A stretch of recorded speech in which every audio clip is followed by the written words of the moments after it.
दोस्तों, आप सभी का स्वागत है आपके अपने YouTube चैनल धार्मिक ज्ञान पर।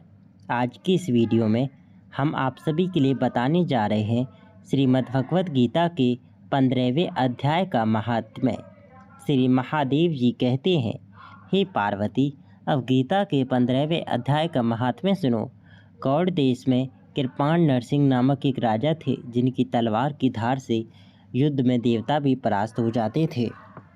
उनका बुद्धिमान सेनापति शस्त्र और शास्त्र की कलाओं का भंडार था। उसका नाम था सर्वभीम भमीरुंड। उसकी भुजाओं में प्रचंड बल था। एक समय उस पापी ने राजकुमारों सहित महाराज का वध करके स्वयं ही राज्य करने का विचार किया। इस निश्चय के कुछ ही दिनों बाद वह हैजे का शिकार होकर मर गया। थोड़े समय में वह पापात्मा अपने पूर्व कर्म के कारण सिंधु देश में एक तेजस्वी घोड़ा हुआ।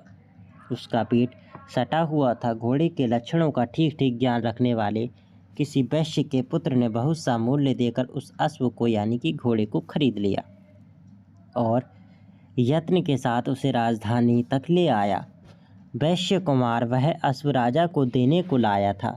यद्यपि राजा उस वैश्य कुमार से परिचित थे, तथापि द्वारपाल ने जाकर उसके आगमन की सूचना दी। राजा ने पूछा, किस लिए आए हो? तब उसने स्पष्ट शब्दों में उत्तर दिया, हे देव, सिंधु देश में एक उत्तम लक्षणों से संपन्न अश्व था, जिसे तीनों लोगों का एक रत्न समझकर मैंने बहुत सा मूल्य देकर खरीद लिया है। राजा ने आज्ञा दी, उस अश्व को यहाँ ले आओ। वास्तव में वह घोड़ा गुणों में उच्च श्रवा के समान था। सुंदर रूप का तो मानो घर ही था। शुभ लक्षणों का समुद्र जान पड़ता था। वैश्य घोड़ा ले आया और राजा ने उसे देखा। अश्व का लक्षण जानने वाले अमात्यों ने इसकी बड़ी प्रशंसा की। सुनकर राजा अपार आनंद में निमग्न हो गए और उन्होंने वैश्य को मुंह मांगा स्वर्ण देकर तुरंत ही उस अश्व को खरीद लिया। कुछ दिनों के बाद एक समय राजा शिकार खेलने के लिए उत्सुक हो उसी घोड़े पर चढ़कर वन में गए। वहां मृगों के पीछे उन्होंने अपना घोड़ा बढ़ाया।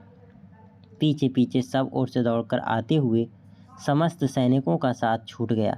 वे हिरणों द्वारा आकृष्ट होकर बहुत दूर निकल गए। प्यास ने उन्हें व्याकुल कर दिया। तब वे घोड़े से उतरकर जल की खोज करने लगे। घोड़ी को तो उन्होंने वृक्ष के तने में बांध दिया और स्वयं एक चट्टान पर चढ़ने लगे। कुछ दूर जाने पर उन्होंने देखा कि एक पत्ते का टुकड़ा हवा से उड़कर शिलाखंड पर गिरा है। उसमें गीता के 15वें अध्याय का आधा श्लोक लिखा हुआ था। राजा उसे पढ़ने लगे। उनके मुख से गीता के अक्षर सुनकर घोड़ा तुरंत गिर पड़ा और अश्व शरीर को छोड़कर तुरंत ही दिव्य विमान पर बैठकर वह स्वर्गलोक को चला गया।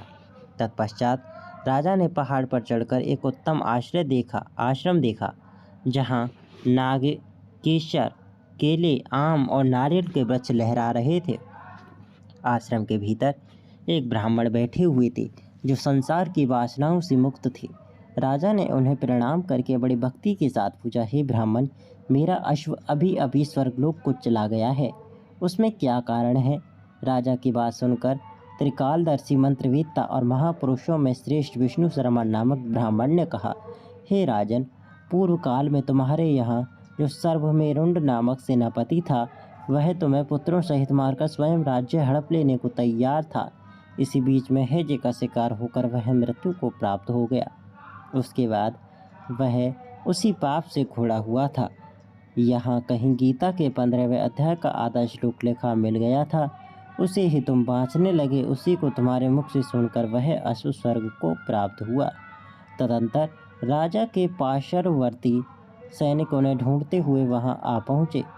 उन सब के साथ ब्राह्मण को प्रणाम करके राजा प्रसन्नतापूर्वक वहाँ से चले और गीता के 15वें अध्याय के श्लोकाक्षरों से अंकित उसी पत्र को वाँच कर प्रसन्न होने लगे।